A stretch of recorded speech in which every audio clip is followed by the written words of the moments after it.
But I want to bring in with me now a 28-year veteran of the United States Navy. He's now a Republican Texas congressional candidate. Commander Jay Furman is with us. Commander, it's great to have you on the program. Thanks, Grant. All right.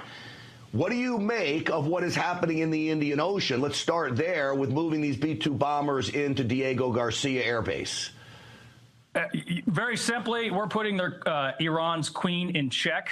We're playing 4D chess. The president is, and we've got all the big pieces. They've got a queen and a bunch of pawns, but they're really aggravating pawns that inspired the October 7th attack of 23, pawns that have been firing missiles and drones at merchant-class shipping and U.S.-flagged and Israeli ships, pawns that react to everything that happens in Israel trying to secure its border with Gaza, which is under attack by the Hamas terrorist organization. So all these organizations, from Hezbollah to Hamas to the Houthis, are Iran. And so we are putting the biggest chess piece on the board that we can. We sent a big message back in the middle of October when we bombed their weapons caches with deep penetrating JDAMs and using, importantly, the B-2, which you just mentioned. We just put a bunch of those national assets within range of Iran and far out of range of most of their weapons. So it is watching what's happening this week in Israel.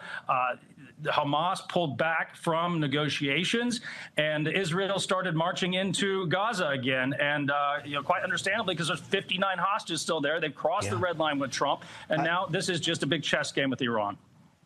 I think we've got to realize that all of this is connected, clearly, as you just laid out perfectly. Were you surprised, as I was, to hear Tulsi Gabbard say that the intelligence community says they're not on their way to a nuclear weapon and they're not working on it? I would put anything I own that is flat out wrong. Well, look, nuclear weapons are a big problem with Iran. Enrichment times are quick. They have centrifuges that they use for peaceful purposes. Russia just came out with a statement saying that they should be able to develop peaceful nuclear material. We have the opposite perception. Iran is the problem in the area. They have demonstrated they do not, they are not trustworthy with it.